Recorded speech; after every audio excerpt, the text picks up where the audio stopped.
네, 욥기 강의 오늘 48번째고요. 제목은 십자가 속 욥입니다. 욥기 30장 1절부터 31절까지인데요. 우리 기니까 9절에서 15절까지만 합독을 먼저 하도록 하겠습니다. 욥기 30장 9절에서 15절까지요. 같이 읽을게요. 이제는 그들이 나를 노래로 조롱하며 내가 그들의 놀림거리가 되었으며 그들이 나를 미워하여 멀리하고 서슴지 않고 내 얼굴에 침을 뱉는도다. 이는 하나님이 내 활시위를 늘어지게 하시고 나를 공고하게 하심으로 무리가 내 앞에서 굴레를 벗었음이라. 그들이 내 오른쪽에서 일어나 내 발에 덫을 놓으며 대적하여 길을 에워싸며 그들이 내 길을 헐고 내 재앙을 재촉하는데도 도울 자가 없구나. 그들은 성을 파괴하고 그 파괴한 가운데서 몰려드는 것 같이 내게로 달려드니 순식간에 공포가 나를 에워싸고 그들이 내 품위를 바람같이 날려버리니 구원은 구름같이 지나가 버렸구나. 아멘. 네, 계속해서 욥의 마지막 발언을 우리가 계속 보고 있습니다. 우리 교인들은 예수님의 십자가를 묵상할 때 십자가를 자기 구원의 도구로 생각하는 경우가 많이 있죠. 즉 예수님은 하나님께 복종하는 자라고 치유해서 이제 하나님이 세상을 이처럼 사랑하사 독생자를 보냈어요. 그렇죠? 누가 보냈어요? 하나님이 보내서 뭘 하라고? 인간을 구원하라고 보냈어요. 그래서 예수라는 그분은 하나님의 어떤 심부름을 하는 존재. 그래서 예수님이 이 땅에 오셔서 그 임무를 다 마치셨죠. 십자가에서 그 임무를 다 마치셨어요. 즉 인간을 구원하라는 임무를 가지고 이 땅에 오셔서 그것을 해결하신 예수님. 그래서 결국은 미션을 해결하신 예수님으로 우리가 믿어요. 그러니까 미션을 해결하신. 그러니까 임무를 완성하셨고 순종하셨다. 그래서 우리가 구원되었다. 어떠세요? 뭐 틀린 얘기 없죠. 그럴듯하고 굉장히 맞는 얘기 같아요. 그래서 인간들은요, 누구한테 감사를 할까요? 그 예수를 보내주신 하나님께 감사를 하는 거예요. 그러니까 예수님보다는 그분을 보내신, 예수님을 보내신 그 하나님께 감사해. 그래서 예수님이 하나님께 순종을 해서 십자가의 일을 이루시잖아요. 그러니까 하나님이 보내서 이루셨으니까 우리는 누구를 더 존경하냐면 보내신 하나님을 존경하다 보니까 우리도 예수님처럼 순종하는 자가 되자라고 하는 거예요. 그러니까 요게 굉장히 무서운 논리인데 예수 그리스도를 빼버리고 자기들이 그 자리에 들어가고 싶은 심리가 있어요. 그러니까 모든 교회들을 보면 하나님 중심. 그러니까 이 새해가 됐으니까 표어가 우리 교회는 하나님 중심. 하나님 세상을 이처럼 사랑하사 우리를 사랑해 주신 하나님 중심으로 하나님을 사랑하고 하나님을 예배하는 거. 그래서 우리는 예수님처럼 충성된 종이 되어서 칭찬받는 자가 되자. 그럴듯하지만 이거는 기독교가 아니에요. 요거를 뭐라 그런다 그랬어요? 오전에 사입이라 그런 거예요. 사입이. 왜 사입이냐? 기독교는 하나님 앞에 순종하는 종교가 아니라 하나님 앞에 순종해서 십자가에서 그 사랑을 이루신 그 예수님을 우리가 믿는 거예요. 누구를 믿는 거다? 예수님을 믿는 거예요. 하나님을 믿는 종교가 아니에요. 기독교는 말씀이 육신되어 오신, 그러니까 말씀이 육신됐다란 말은 하나님이 말씀이 되셔서 우리 안에 오신 거예요. 그러면 예수님이 곧 하나님이죠. 근데 보내신 이를 따로 믿으면 그걸 유대주의라고 하는 거예요. 보내신 이를 따로 믿으면. 그러니까 예수님이 곧 하나님이에요. 그래서 우리 기독교는 누구를 믿는 거냐면 예수님을 믿어요. 예수님이 곧 하나님이니까. 그러니까 오전에 제가 멘트할 때도 그 말씀 드렸잖아요. 기독교의 본질이 뭐냐. 기독교라는 본질은 예수가 그리스도이심을 믿는 거예요. 그래서 그 예수가 창조주이다라는 걸 믿는 거예요. 그러니까 교회 다니는 사람도요. 예수가 창조주이다 그러면 처음 듣는 얘기라고 생각하는 분들이 의외로 많아요. 아니, 창조주 따로 있잖아. 그 창조주가 우리를 사랑해서 예수를 보냈어. 그래서 구원을 이루신 거야. 그러면 우리는 하나님을 믿어야 되나요? 이렇게 되는 거예요. 근데 그게 아니라 창조주 자체가 예수님이었다는 거죠. 그래서 그 말씀들이 창세기에 이미 다 나왔어요. 우리가 우리의 모양과 형성으로 사람을 만들자 했을 때 그 예수님이 바로 창조주였다는 거죠. 그래서 보세요. 에덴 동산을 하나님이 거니시잖아요. 발자국 소리가 더벅더벅 나면서 거니셔. 그러니까 하나님은 영이시기 때문에 우리 눈에 보이지도 않고 걸어가시는 것을 볼 수가 없어요. 하나님은 영이시기 때문에. 근데 왜 아담은 하나님을 느끼죠? 하나님의 발자국 소리를 듣고 숨기도 하며 하나님이 걸어가시는 그 소리를 듣고 또 심지어는 아담아 아담아 네가 어디 있냐 말도 하세요. 하나님은 영이신데 어떻게 말을 할 수 있지? 그렇다면 그 하나님은 뭐예요? 말씀이 육신이 되셨다라는 거예요. 그래서 에덴 동산에 누가 계셨냐면 예수 그리스도가 함께 계셨던 거예요. 그러니까 아브라함이 누구와 독대에서 만나는 거예요? 예수님을 만나는 거예요. 예수님 만나는 거. 모세도 마찬가지죠. 장막 가운데 하나님이 갑자기 뚝 내려와가지고 그 모세의 형하고 누나가 뭔가 실수를 했어. 그랬더니 하나님이 갑자기 장막 앞에 딱 나오셔가지고 야 너네들 일로 다 모여. 이렇게 하신다고. 그때 다 모여라고 하신 그 눈에 보이는 하나님. 그 하나님 누구라고요? 예수님인 거예요. 히브리서는 멜기세덱의 반차를 따르라 했을 때 그 멜기세덱은 누구예요? 예수님인 거예요. 그러니까 이게 쉬운 듯 하면서 어려워요. 그러니까 기독교는 누구를 믿는다? 예수님 믿는 거예요. 예수님. 하나님을 믿는 종교가 아니에요. 그러니까 기독교의 모든 중심은 성부 하나님 중심이 아니라 예수님 중심이어야 된다는 거죠. 그런데 오늘날 교회들을 보면 예수님 중심이 아니에요. 안타깝게도. 그러니까 신명기에 나오는 말씀들, 떡반죽 그릇이 복을 받는다. 여러분 집에 있는 떡반죽 그릇이 복을 받는다. 이거 누구의 일이야? 성부 하나님이잖아요. 그러니까 예수님의 십자가는 그저 내가 닮아가야 할 어떤 존재. 닮아가야 할 존재이고 우리가 믿는 거는 떡반죽 그릇에 복을 주시는 하나님을 믿는다고요. 그러니까 이걸 사이비라고 하는 거예요. 사이비. 근데 진짜 기독교가 말하는 교회란 예수님의 피로 세워진 교회. 그러니까 하나님 중심이 아닌 오직 예수 그리스도의 중심. 그래서 종교 교육도 뭐예요? 오직 예수. 왜 예수가 없냐? 그러니까 그때는 뭐 천주교와 기독교가 분리되진 않았지만 우리가 지금 믿고 있는 가톨릭은 하나님 중심이다 이거예요. 하나님 중심. 그렇지 않다. 복음은 하나님 중심이 아니라 예수님 중심이어야 한다라고 종교 개혁이 일어났던 거예요. 근데 지금 보면 다시 종교 개혁 이전으로 다 돌아가서 하나님 중심이 되어버렸다는 거죠. 그래서 하나님 중심이 아니라 예수 중심. 그런데 또 예수 중심으로 가도 또 예수님이 또 복의 근원이다. 예수님 복을 주시는 분이다. 이렇게 또 해석을 해버리면 그 똑같은 거죠. 그러니까 어떤 예수를 믿어야 되냐면 십자가에 죽으신 그 예수. 십자가를 지고 우리를 사랑하신 그 예수를 믿는 게 진짜 교회라는 거예요.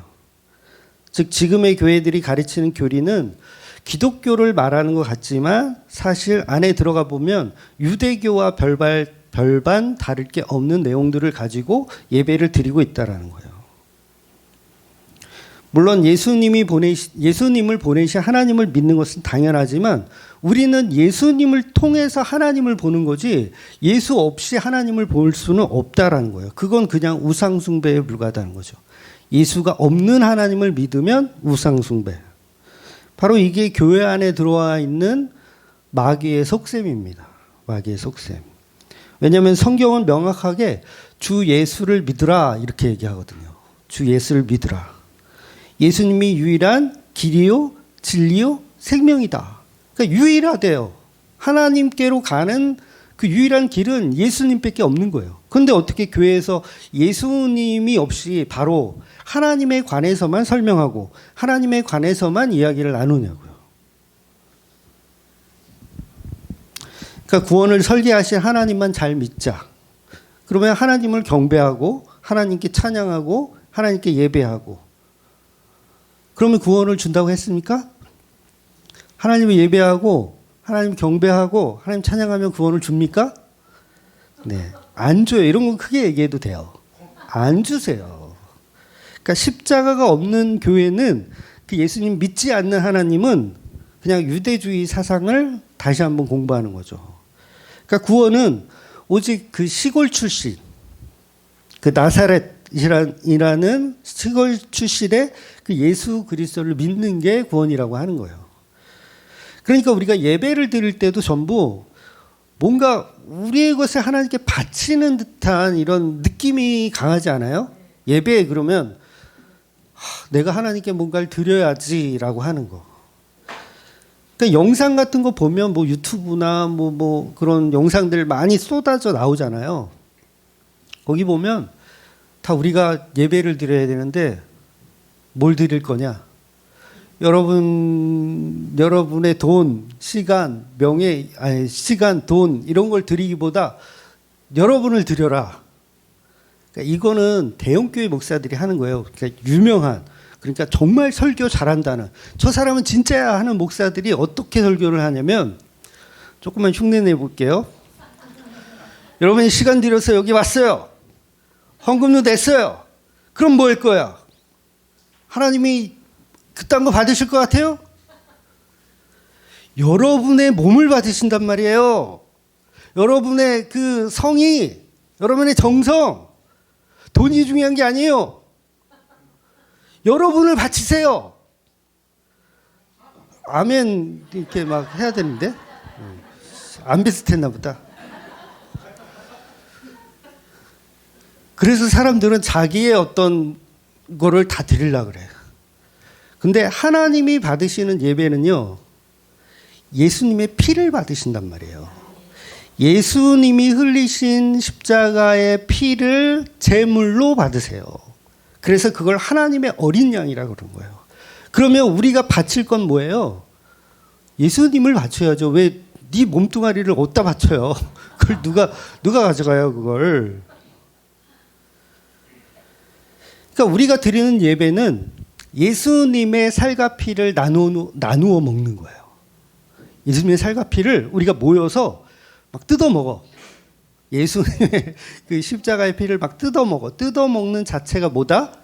예배예요. 우리가 뭔가 하나님께 뭔가 11조를 바치고 뭘 주일 성수를 바치고 뭔가를 바치는 게 아니라 예수님의 그 십자가를 뜯어 먹는 게 예배라는 거예요. 그래서 우리가 생존에 필요한 어떤 양식이나 지식, 지혜를 요구해서 하나님께 얻어내는 것도 아니고 그것을 하나님께 드리는 것도 아니라는 거예요. 그러니까 그 주말교회 카페에 어떤 분이 이 부분을 정말 질문을 해 주셨어요. 정말 잘 질문해 주셨다고 생각해요. 그러니까 욥기를 잘 들었고 다 들은 것에 대한 반응을 이렇게 써 주셨는데 우리는 그분처럼 늘 속아. 그러니까 세상을 살아가는 지혜가 있어야 되잖아요. 그 지혜를 하나님께 구해서 얻어야 되는 걸로 착각해요. 너무 이게 세뇌되어 있다고 그럴까요?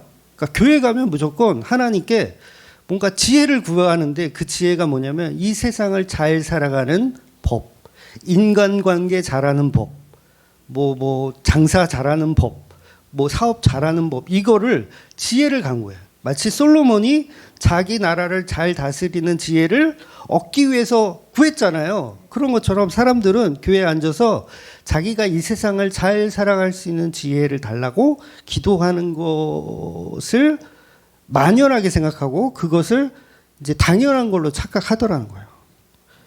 그런데 여러분 사자 호랑이가 태어나서 하나님께 기도하는 거 보셨어요?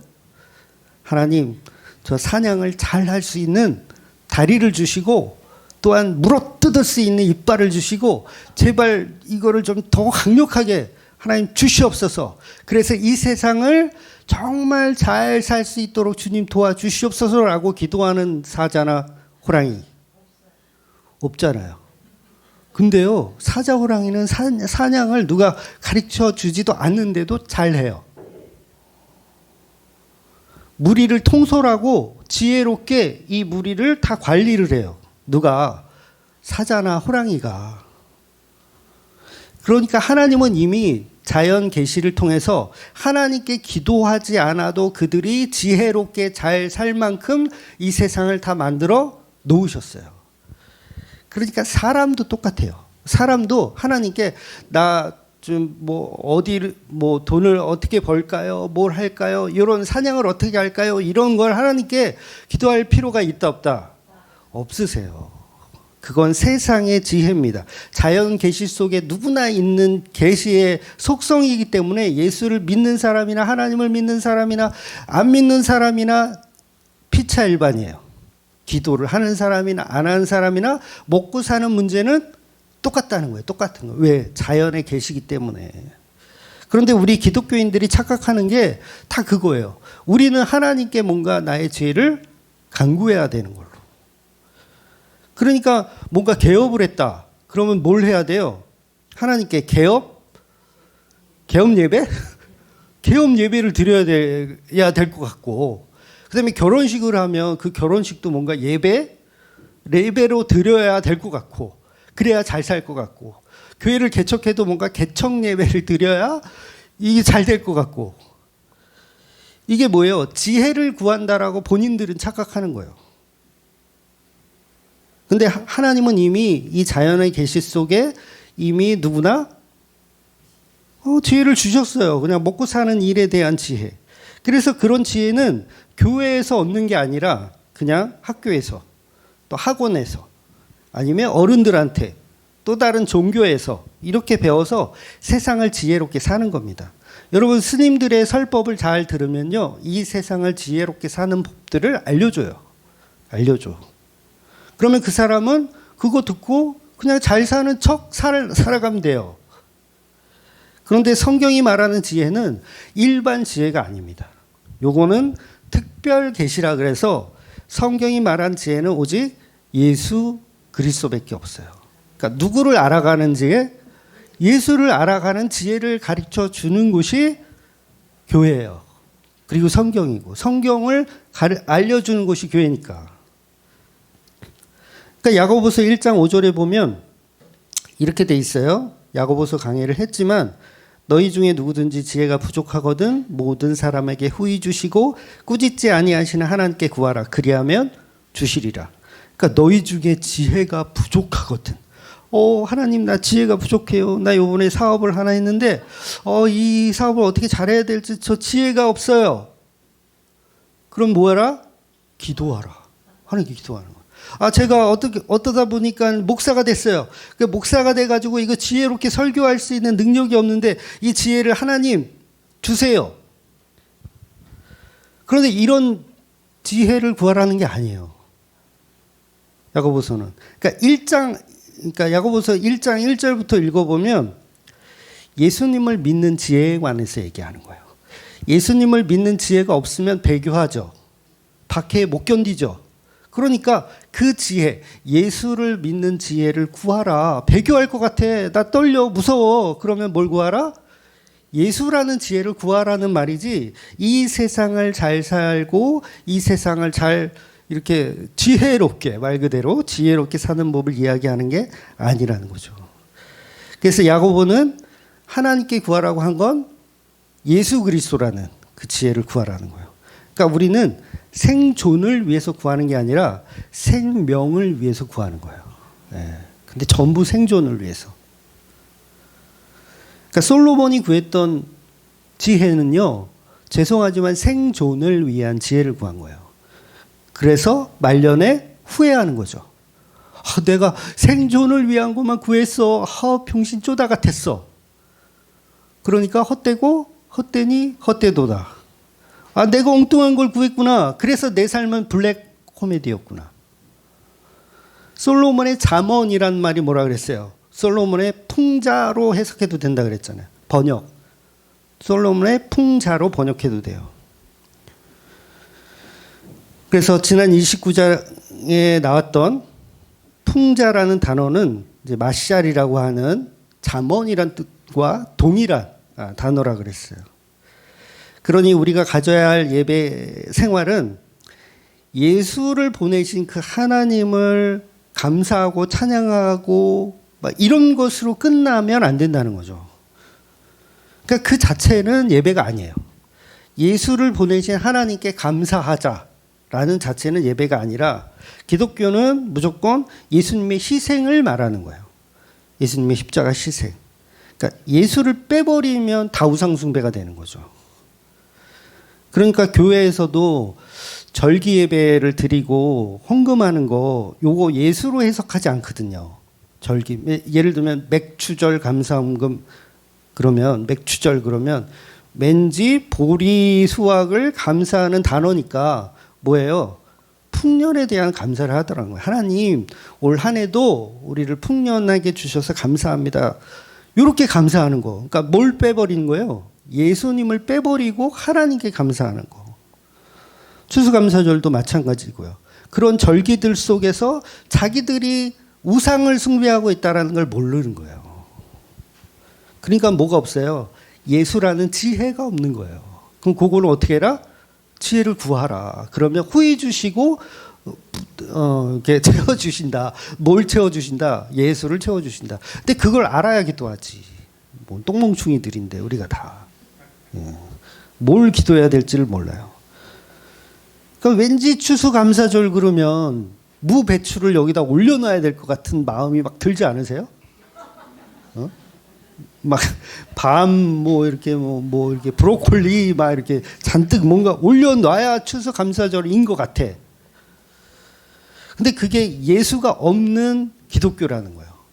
그러니까 기독교를 흉내내는 유대교인 거죠.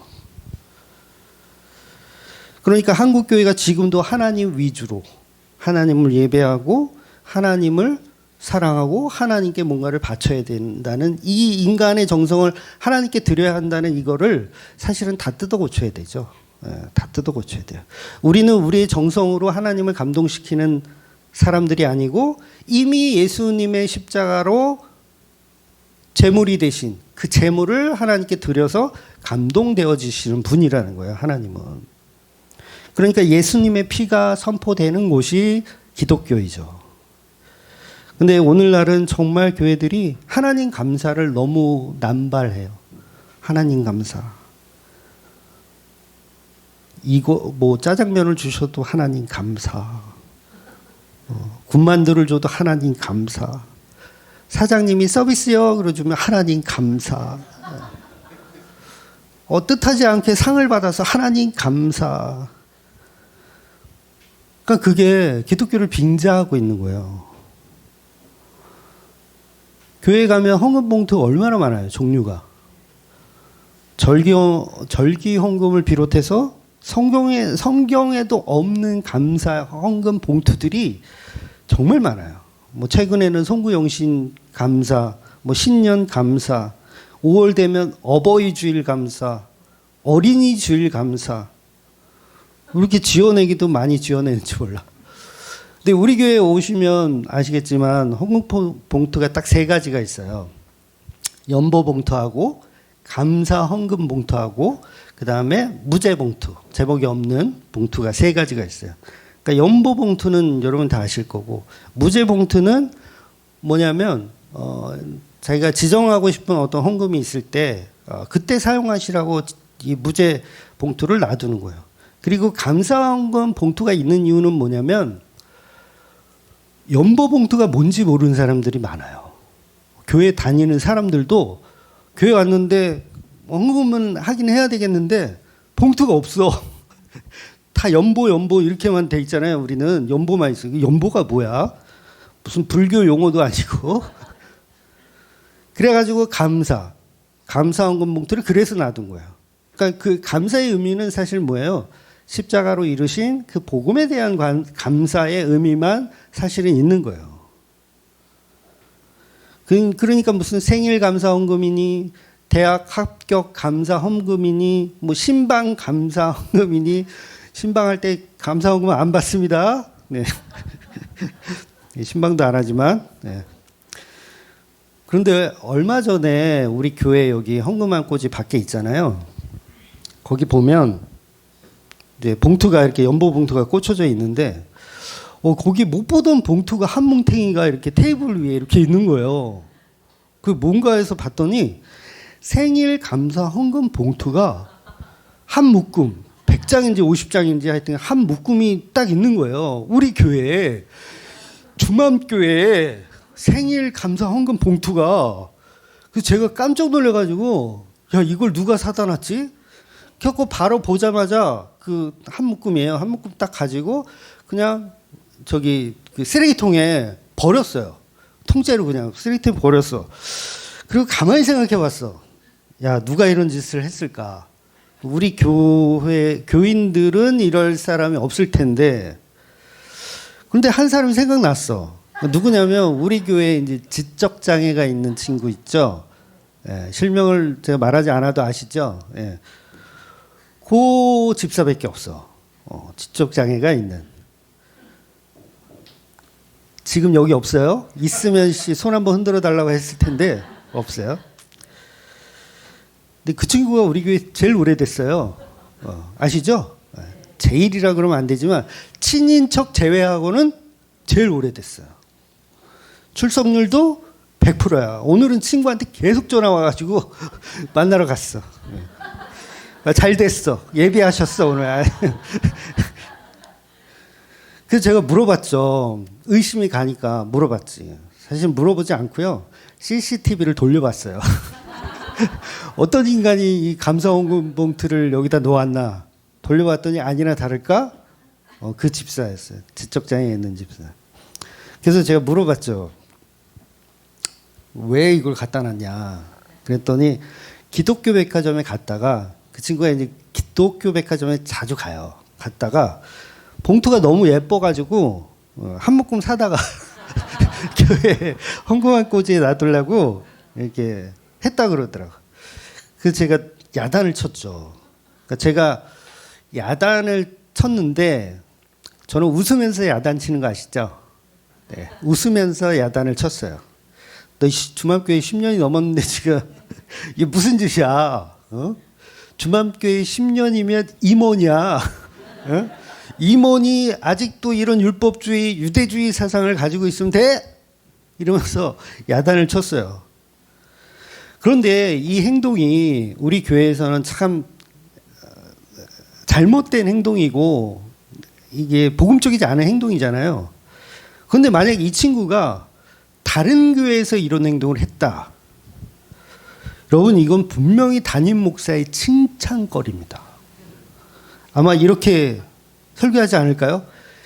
야 장애인도 생일 감사헌금을 드릴 줄 아는데 이 비장애인들은 이거 감사할 줄 모르냐고 좀 닮으라고 얘기하지 않을까요? 생일이 되어도 지 케이크는 처먹을 줄 알면서 하나님께 감사할 줄 모른다고. 이런 현상이 실제로 일어난다는 거예요. 이게 뭐가 없어서 그래요?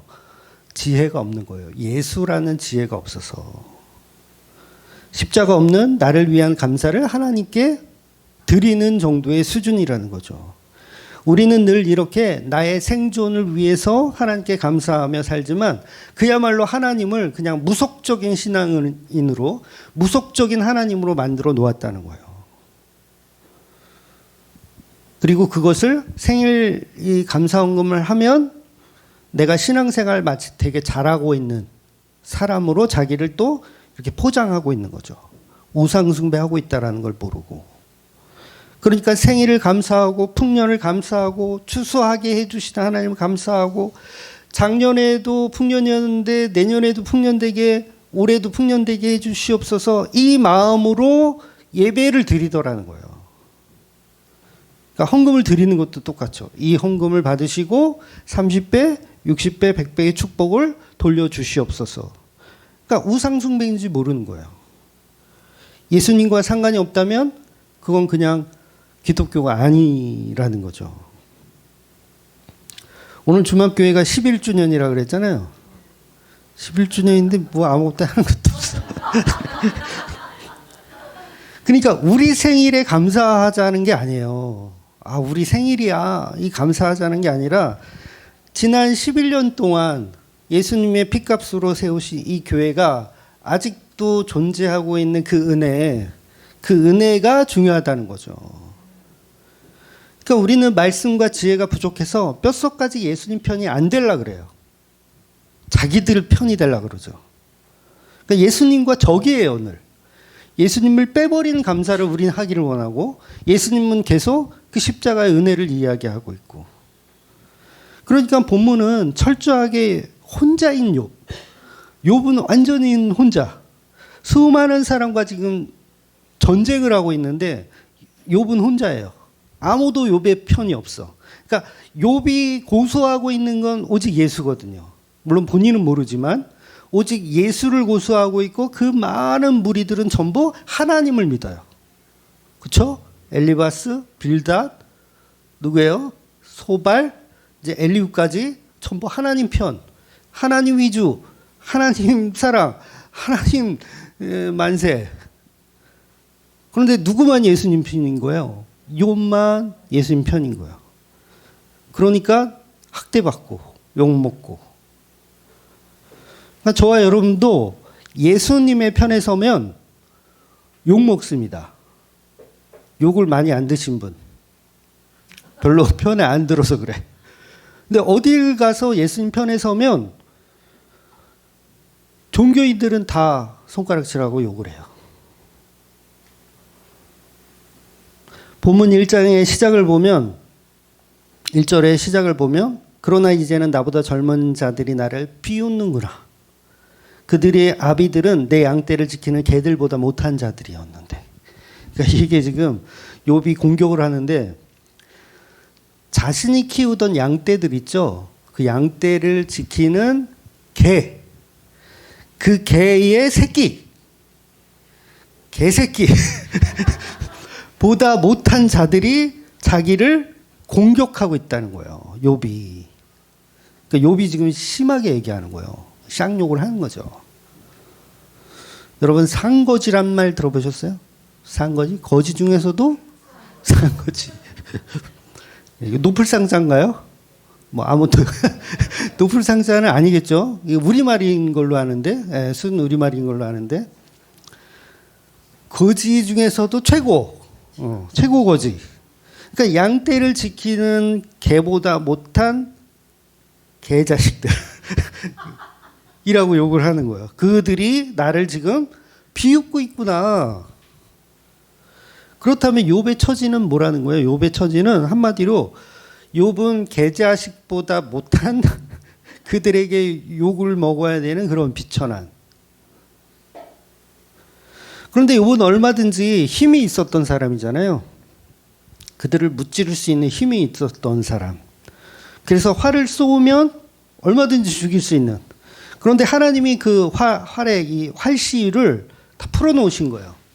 싸울 수 없게. 그래서 11절 보면 하나님은 욥의 활시를 푸셨다라는 표현을 하는 거예요. 여러분 싸움에서 전쟁을 해야 되는데 군인이 활을 이렇게 탁 당겨가지고 탁 쏘면 한 100m, 200m 활이 날아가서 적진에 딱 꽂혀야 되는데 톡 쏘면 앞에 똑 떨어져. 톡 쏘면 앞에 똑 떨어져. 손방망이. 아무리 때려도 소용이 없는. 그러니까 욥은 지금 비웃음거리가 되어 있는 거예요. 욥 자체가 막 친구들하고 지금 막 논쟁하고 있지만 사실은 비웃음을 당하고 있는 거예요. 누구 편에 서 있기 때문에 예수님이라는 그 십자가의 편에 서 있기 때문에 계속 욕을 먹는 거예요. 이렇게 하나님은 욥을 무장해제시키고 사람들에게 조롱을 받도록 내버려 두신다는 거예요. 욥은 잘못한 게 없어요. 무슨 말 실수를 하거나 무언가 크게 잘못한 것이 없는데도 불구하고 계속 고통을 받아요. 웬만하면 욥이 그래도 이게 참 뭐라 그럴까 좀 견고한 사람이거든요. 욥이 마음이 이렇게 멘탈이 좀 강한, 멘탈이 굉장히 강한 사람이에요. 욥은 주신 분도 하나님이요, 가져가신 분도 하나님이다. 자기 아내한테도 아유 이런 지혜 없는 말을 씨부리냐 이럴 정도로 멘탈이 되게 강한 사람이에요. 그래서 견딜만 할 수 있을 것 같은데 이거 지금 못 견디고 있는 거예요. 못 견디고. 그래서 욥은 지난 29장에서도 많은 사람들을 도왔다. 특히 사회적 약자 내가 많이 도와줬다. 앞못 보는 사람에게 눈이 되어주고 발을 저는 사람들에게 다리가 되어주고, 그러니까 욥은 계속해서 무능력한 누군가를 반복적으로 자기를 비유해서 설명하고 있는 거예요. 그게 누구냐는 거죠. 그게 바로 예수님 이야기를 욥이 하고 있다는 거예요. 그러니까 이게 욥기가 되게 길잖아요. 지루하잖아요. 안 지루하세요, 여러분? 안 지루하세요? 네. 어떤 분은 그러더라고요. 설교를 길게 하면 힘드신가요? 이렇게 유튜브에 댓글로 설교를 길게 하시면 힘드신가요? 이렇게 썼더라고요. 제가 그거 보고 빵 터졌는데 짧게 하는 게 힘들어요, 저는. 계속 주저리 얘기하는 게 더 편해. 물론 이거를 딱 육하 원칙에 의해서 딱 하고 딱 전달해야 좋겠지만 그게 오히려 힘든 거야, 여러분. 그냥 여기서 주저리 2시간이고 3시간이고 주저리 얘기하는 게 더 쉬워요. 근데 그분은 지난주에 우리 윷놀이 하느라고 설교가 아마 30분인가 밖에 안 했을 거예요. 윷놀이 때문에 빨리 해야 되고 아주 미쳐서 윷놀이 했잖아요. 하신 분들 계시죠? 근데 그분은 이제 설교가 짧으니까 이제 왜 이렇게 짧으냐라는 뉘앙스로 이렇게 하신 것 같아. 감사한 거죠, 저한테는. 감사한 거죠. 그러니까 이 무능력한 예수를 너무 반복적으로 계속 얘기하는 거예요, 욥기는. 근데 왜 하나님은 왜 이렇게 길게 욥기를 써 내려가게 하셨을까? 근데 중요한 건 창세기부터 요한계시록까지 전부 예수님의 십자가 얘기밖에 없다는 거예요. 그러니까 긴 이유가 뭐예요?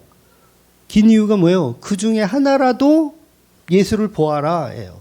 그 중에 하나라도. 그러니까 사실 강해 설교를 기대할 필요도 없어요. 근데 이 욥기 끝나면 뭐 할 것 같으세요?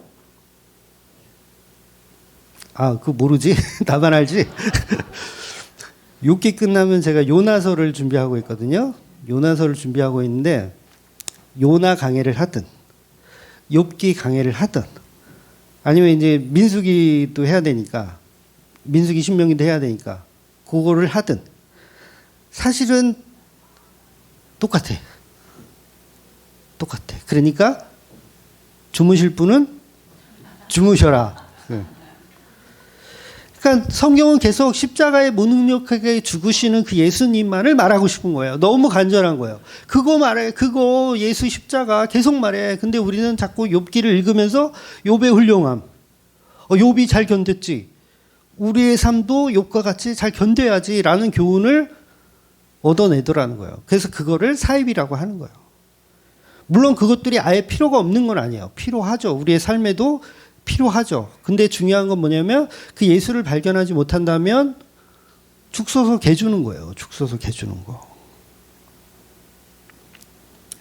그러니까 예수님은 본문의 욥처럼 사람들에게 온갖 좋은 것으로 다 해줬어요. 욥이 그러잖아요. 내가 다 해줬다. 예수님도 병자를 고쳐주셨어요. 돈 받으셨어요?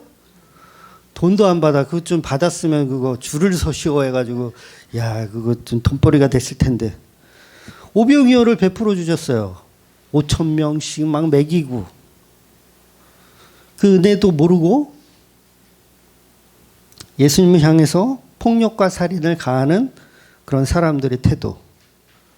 그러니까 그 사람들이 예수를 왜 죽이냐면 하나님 잘 믿어서 그래요. 하나님을 잘 믿으면 예수를 십자가에 죽입니다. 그러니까 오늘날 교회들도 하나님을 잘 믿잖아요.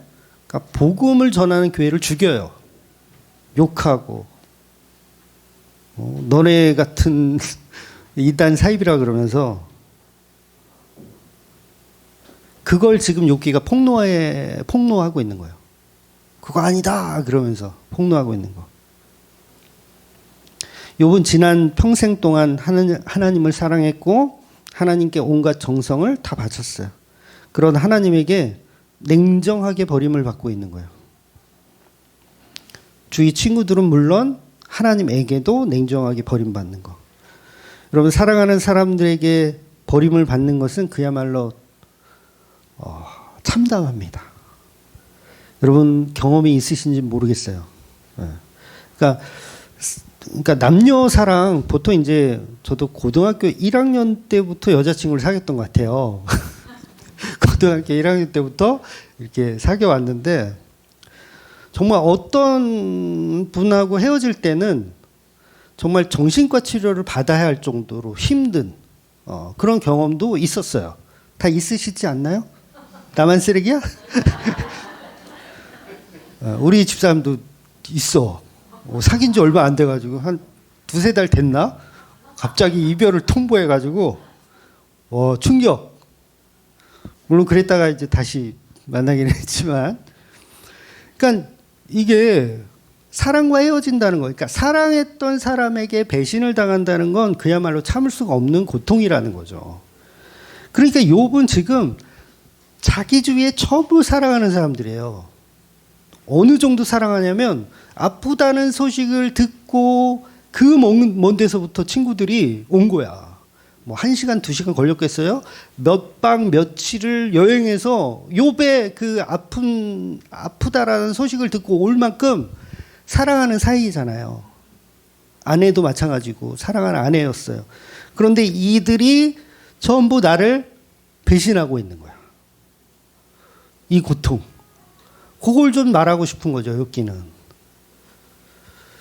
달콤한 인생 영화 기억나세요? 이병헌 배우의 그 명대사가 있잖아요. 말해봐요. 저한테 죄송해요. 흉내내려고 그랬어요. 저한테 왜 그러셨어요? 이렇게. 진짜 저 죽이려고 했어요? 7년 동안 당신 밑에서 개처럼 일한 나를. 안 비슷하네. 그렇잖아요. 그 배신은 이건 정말 너무 정신과 치료받아야 돼. 이제 약 먹어야 돼.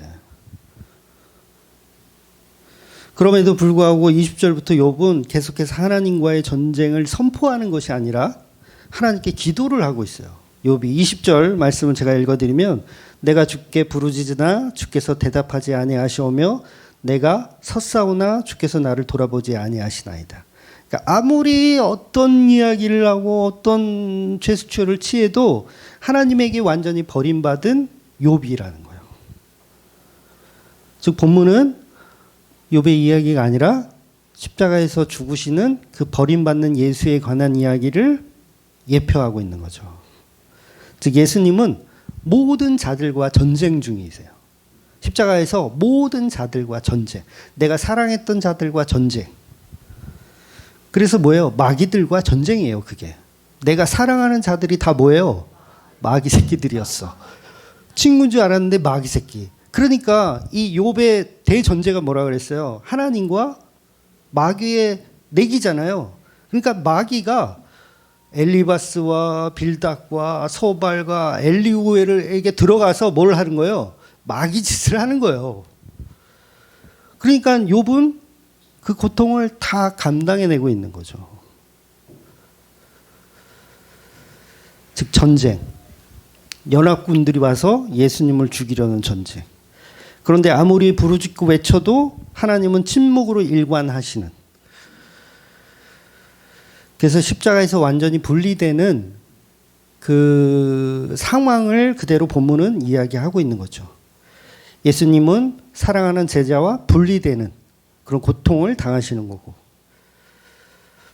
그러니까 쉽게 말해서 다른 모든 사람들은 행복하게 잘 사는데 예수님만 혼자 지옥에 떨어지는 거예요. 예수님만 혼자. 그러니까 십자가는 단순한 임무 완성의 수준이 아니라는 거예요. 그 십자가 사랑은 예수님의 죽음에 대한 의미를 갖고 있는 거죠. 그러니까 죽음이란 뭐예요? 완전한 분리와 단절.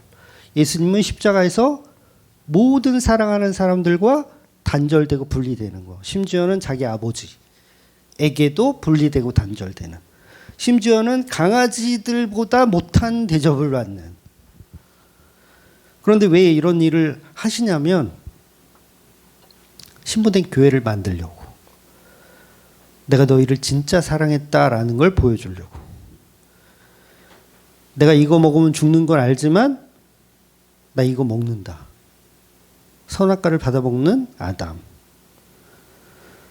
즉 십자가에 죽어야 할 상대는 하와이고, 십자가에 죽어야 할 상대는 저와 여러분이고, 개만도 못한 그들이어야 하는데 예수님이 십자가에 죽으심으로 그것을 대속해 주는 은혜. 그래서 저와 여러분은 이 욥 속의 그리스도, 십자가 속에 죽고 있는 이 욥. 그래서 결국은 예수님의 은혜가 보여야 돼요. 욥기를 여러분 잘 안 읽으시죠? 그래도 이게 본문으로 나오면 한 번쯤은 그래도 읽어갖고 오시는 게 좋아요. 읽어보시면 누가 보여야 되냐면 예수님이 십자가에 달려서 고통스럽게 외치고 있는 그 내용들이 이렇게 묵상되어져야 돼요. 그러니까 그렇게 되어지지 않으면 제가 그랬죠? 차라리 읽지를 말아라. 네. 그래서 욥 속의 그리스도만을 보시는 저와 여러분이 되시기를 예수님의 이름으로 축원드리겠습니다. 아멘.